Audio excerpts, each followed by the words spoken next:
Esta música é só para enganar, dá para dar um ar que é muito descontraído, mas isto depois é terrível, não queira saber. Hoje temos hoje temos connosco o vice-presidente da bancada parlamentar do PS, Eurico Brilhante Dias. Não me diga Bom isso. dia. Porque foi a primeira a falhar uma pergunta. Eu não sou vice-presidente, eu sou presidente da Comissão de Trabalho. Peço desculpa. Está feita a correção, muito obrigada. Menos 5 pontos para mim. Já sabe como é que funciona, Eurico Brilhante Dias? 5 perguntas, cada resposta certa vale 5 pontos. Se tiver ajuda só recebe 2 e as respostas erradas valem 0 pontos. Vamos a isso. Vamos? Justo. Ontem o Pedro Henriques fez 19 pontos. Sabemos que é do Sporting e Sim, por sim. isso esta é de caras. Eu não sou do Sporting, eu sou o Sporting. É doente pelo Sporting. Esta é só para aquecer. Quem é o atleta olímpico mais medalhado do Sporting? O atleta olímpico mais medalhado do Sporting? Entre o Carlos Lopes e o Obiquelo, acho eu. É provavelmente o Carlos Lopes, mas não tenho a certeza. É bom que tenha. Grande Carlos Prata, Lopes. Eu lembro-me sim. daquela madrugada em sim. 1984. Los Angeles Mas conquistou é o ouro. curioso, para os meus amigos sportinguistas, isso é uma noite gloriosa, porque não só o Carlos Lopes ganhou maratona, como o Sporting ganhou a tosse de honra da Associação de Futebol de Lisboa, ganhando ao Benfica. Foi na no estádio mesma Alvalade. Mas ninguém se lembra dessa parte, não é? Não, eu Isso é lembro-me bom que eu para estava os lá. O verdadeiro sportinguista. Não, e note-se que o Eurico Brilhante Dias vem de gravata verde. Sim, É eu preciso diria que foi dizer. quase de propósito. Não... O Carlos Lopes ganhou o ouro em Los Angeles e a prata em Montreal, isto Sim, em sim. 76. Costuma dizer-se que a palavra é de prata e o silêncio de ouro. Quem é que tem falado de mais e de menos nesta questão do Orçamento do Estado? De menos não consigo encontrar ninguém, Porquê é que será? mas de mais muita gente. Eu ontem fiz um comentário com um amigo que há pessoas muito inteligentes que à frente do precipício dão mesmo o passo em frente. E eu começo a achar que há pouco mais de 15 dias da entrega da proposta de lei do Orçamento de Estado 2025 na Assembleia da República, alguns atores políticos estão mesmo a tentar dar o passo em frente quando estão à beira do precipício. Quem é que está a fazer Por isso? Em particular, o exemplo? Sr. Primeiro-Ministro.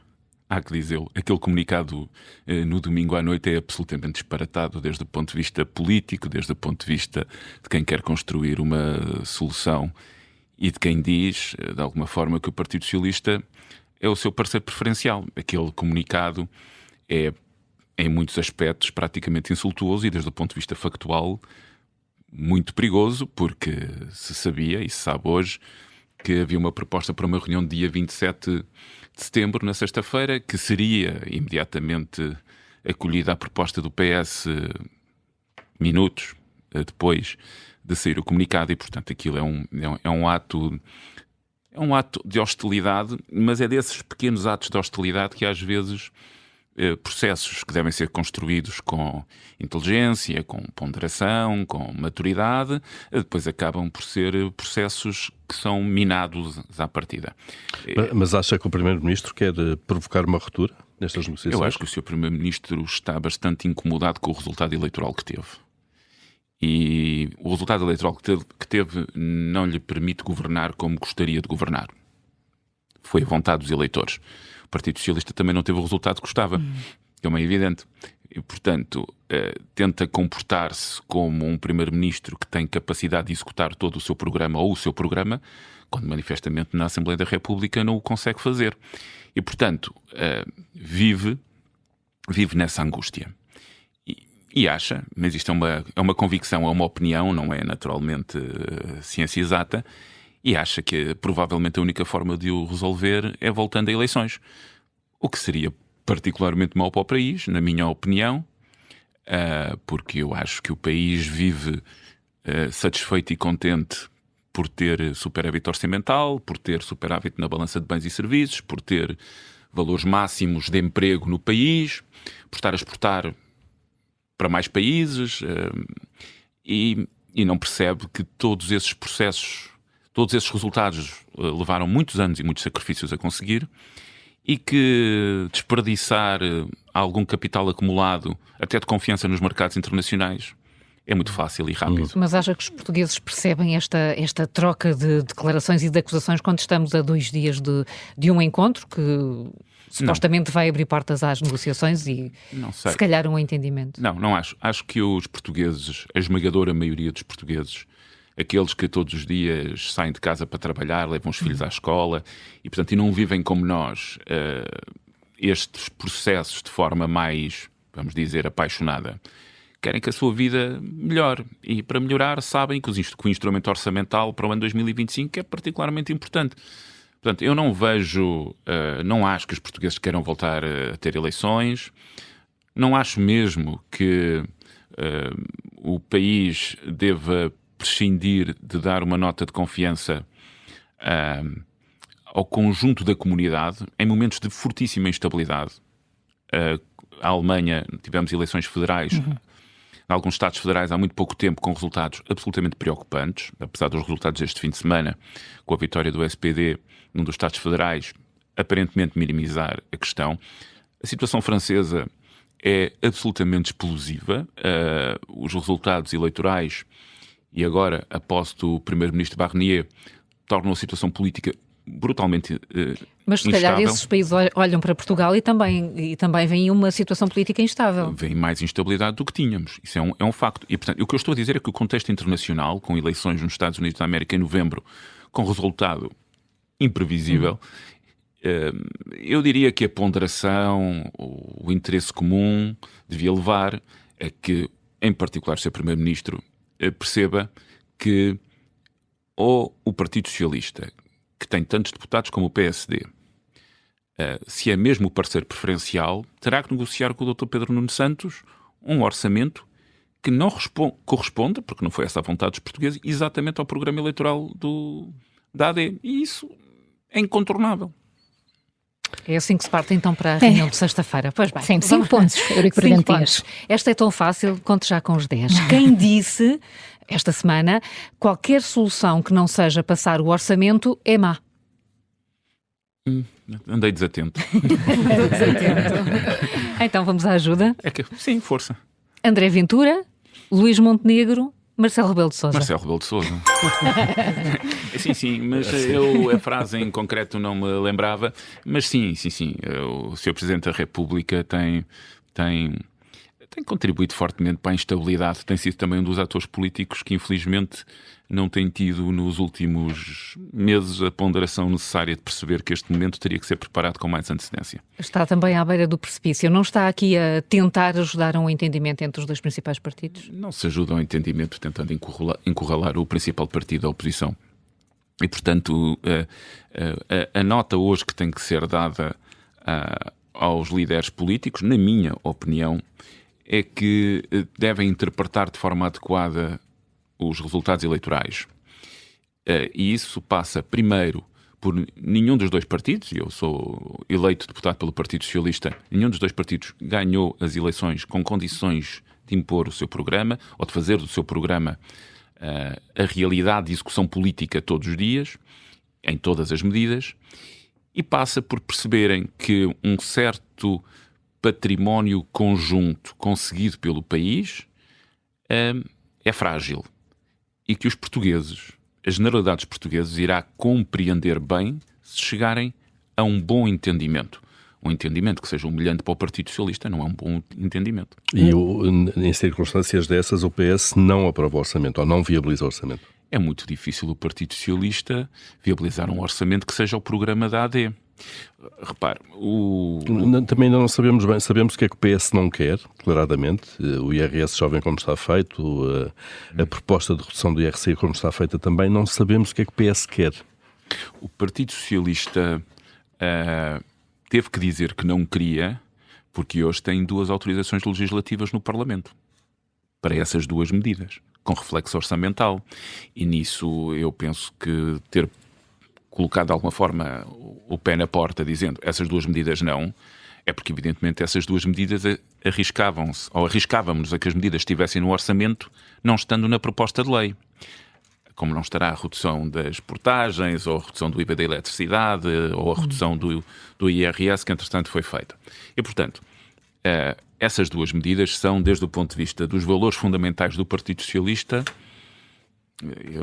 a expressão linhas vermelhas começa a estar muito gasta, ainda por cima sou do Sporting e não é propriamente uma coisa que me alegra. Mas são linhas vermelhas. Mas são linhas vermelhas. E, portanto, o processo construtivo tem que passar pela valorização programática daquilo que é confluente. Os portugueses deram 78 deputados ao Partido Social Democrata e 78 ao PS. E a partir daí há um conjunto de valores que são comuns. vamos aos valores comuns. Qualquer um dos dois partidos quer que Portugal continue a ser membro da zona euro. Qualquer um dos dois partidos percebe o esforço que temos que fazer no quadro da NATO, neste momento. Estamos a falar de mínimos. Mínimos não. Olha que as novas regras da zona euro e as novas regras de pertença à zona euro vinculam os dois partidos, devem ser trabalhadas com particular cuidado. Mas no passado o PS conseguiu entender-se com partidos que não partilhavam essa visão. Foi um dos maiores riscos que o Partido Socialista correu quando formou a geringonça. É que construísse uma maioria que não respeitava algo que fosse central nos valores do próprio Partido Socialista e nas opções de projeto político que o partido tem para o país. Felizmente o Dr. António Costa conseguiu que isso ao longo de muitos anos, enquanto a geringonça foi a solução política maioritária, conseguiu que o país progredisse, não colocando em causa esse valor fundamental. Com António Costa neste momento na liderança, seria mais fácil um acordo entre os dois principais partidos? Essa resposta seria altamente especulativa. Não sei. Eu acho que o Dr. Pedro Nuno Santos já mostrou em várias ocasiões que está em condições de fazer um acordo. Muita gente não valoriza uma frase dita, penso que algures em Viseu, pelo secretário-geral do Partido Socialista. Ele disse que estaria disposto a viabilizar, não a votar favoravelmente, mas a viabilizar um orçamento que não pusesse em causa os valores fundamentais do Partido Socialista. A expressão não é bem mas repare, quando o secretário-geral do Partido Socialista diz eu estou disponível para viabilizar o orçamento, desde que ele não coloque em causa os valores fundamentais do PS, já estamos em mínimos. Já não estamos a dizer que a solução orçamental seria uma solução orçamental que o Partido Socialista subscreveria. Portanto, eu acho que temos caminho. Mas pronto, a lógica do governo, aquela lógica de filme norte-americano, do polícia bom, polícia mau, o Soares faz de polícia mau, o Sr. Ministro dos Assuntos Parlamentares faz de polícia bom. Nós já vimos todos esses filmes várias vezes, em versões diferentes. Vai ter um final feliz este filme ou não? Neste momento não sabemos. Espero que à beira do precipício apareça o super-homem, uma coisa do género que nos salva de cair. Mas repare, se não houver orçamento, é preciso que os portugueses hoje compreendam. Se não houver orçamento, há eleições, não é? Eu não sei, o Sr. Presidente da República colocou-se nesse beco sem saída, e esse beco sem saída foi desenhado por ele ao longo do exercício do mandato presidencial. E isso, estamos lá. Bem, vamos dar uma voltinha, vamos sair aqui da rotunda interminável do orçamento. Tem 7 pontos. Vamos aqui a uma pergunta que é sobre literatura, mas não só. Em que cidade decorre a ação do romance O Crime do Padre Amaro, de Eça de Queiroz? O Crime do Padre Amaro, não me lembro. Quer uma ajuda? Quero. Aveiro, Évora ou Leiria? Leiria, acho eu. Sabia, por acaso sabia, mas...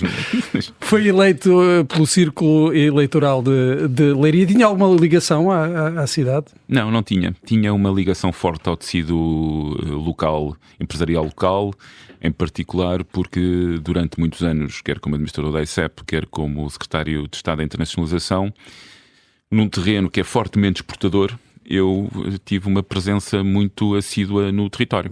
Repare, tudo aquilo que é o setor automóvel, lato sensu, é o principal setor de exportação de bens do país. E o lato sensu temos peças, partes e componentes, desde os moldes às peças de plástico que são produzidas através de moldes. Tem um setor vidreiro particularmente importante com investimentos diretos estrangeiro. Tem um setor da pedra natural, do calcário, que é absolutamente extraordinário e que pouco valorizamos em Portugal e que é das exportações com maior valor acrescentado nacional, já agora, porque a matéria-prima é local. E já agora, tem uma indústria muito interessante agroalimentar e a montante agrícola, quer com a pera rocha, quer com a maçã de Alcobaça. Aproveito para fazer publicidade a 2 produtos do território que são exportados para dezenas de países, e essa forte vinculação ao território fez com que fosse na altura uma opção considerarem que essa proximidade fazia sentido, e é com gosto que vejo que a minha participação nas eleições foi acolhida muito favoravelmente até. Falou aí de uma série de qualidades, de uma região, de um território afastado dos grandes centros, dos maiores centros urbanos. Nestas alturas, sobretudo agora na altura dos incêndios, parece que Portugal redescobre um outro Portugal fora dos grandes centros urbanos. Porquê é que não conseguimos, historicamente, politicamente, reduzir o fosso entre os grandes centros urbanos e o resto do país, sobretudo o interior? Essa é uma velha questão. Os territórios são atrativos para as empresas e para as pessoas se elas conseguirem construir ali os seus projetos de vida. E isso tem sido uma questão que eu sublinho muitas vezes. A região de Leiria, o distrito de Leiria, ele próprio é muito heterogéneo. A cidade de Leiria é uma cidade pujante, mesmo desde o ponto de vista da oferta cultural, tem soluções. Leiria está a 120 km, 125 km de Lisboa, não está propriamente muito longe. Não é Bragança, claro. Quer dizer, o Bom Barral, que faz parte do distrito, está a 45 minutos, 50 minutos de Lisboa por autoestrada, sem trânsito, entenda-se. E por isso, ele próprio, entre o Pinhal Interior, de Pedrógão Grande, de Alveiazer, de Ancião, à realidade das Caldas da Rainha ou da Marinha Grande, a diferença é muita. O problema que nós temos na maioria desses territórios é que esses territórios, alguns no século passado, migraram de soluções de agricultura de subsistência para a ausência de agricultura. A ocupação florestal, que é muito importante neste território, é uma ocupação florestal fortemente fragmentada. Nós aprovámos na legislatura passada o Banco de Terras Público. O Banco de Terras Público era um projeto que vinha dos tempos do engenheiro António Guterres, de um ministro da Agricultura, Luís Capolas Santos, mas na vigência do governo do engenheiro António Guterres. Demora tudo muito em Portugal. E, portanto, nós não... o ordenamento do florestal implica mexer na propriedade. E mexer na propriedade é, desde o ponto de vista constitucional, muito difícil. Porque é um direito e percebe-se que é um direito. E, portanto, nós temos depois uma erosão progressiva da densidade populacional que faz com que grandes empresas olhem para territórios com baixa densidade populacional como impossíveis de ter uma manufatura, por exemplo, que tenha alguma intensidade de mão de obra. Aliás, nas minhas atividades de captação de investimento direto estrangeiro, eu percebo que critérios é que me punham em cima da mesa. E, portanto, desbloquear isso passa por construir projetos de vida possíveis naqueles territórios. Nem tudo é mau, porque, por exemplo, nós, com a digitalização e com o trabalho remoto, encontramos novas soluções. Nós temos muitos imigrantes qualificados que estão a escolher o interior do país para viver, trabalhando de forma remota. Mas há um caminho ainda muito a fazer. É um processo lento. Eurico Brilhantes, vamos ter que acelerar. Mais uma pergunta. Qual foi o mais novo Presidente da República eleito em democracia? Aquele que tinha menos idade quando foi eleito? O General Ramalhianes. Fortíssimo. 41 anos na tomada de posse. Mário Centeno vai ter 59 anos em 2026. É uma boa idade para ser candidato a Belém? Idade é. E perfil? 59 anos eu acho uma excelente idade para ser candidato. E começa a ser a gente da minha geração praticamente a chegar a ser candidato a Presidente da República. A idade é, e o perfil também. O Mário Centeno, eu tenho que dizer que tenho uma enorme admiração pelo professor Mário Centeno. Ele foi talvez a maior revelação da década como político em Portugal. Outros já estavam na atividade política há muito, mas assim um político que tenha chegado. Lembro-me que das primeiras intervenções que fez como Ministro das Finanças na Assembleia da República em 2015 havia um tom jocoso e assim, maldicente com certeza, faz parte, mas jocoso. Quem é este extraterrestre que diz estas coisas? E a verdade é que passado aproximadamente um ano e meio era presidente do Eurogrupo, portanto... Mas foi uma surpresa também dentro do PS, ou não?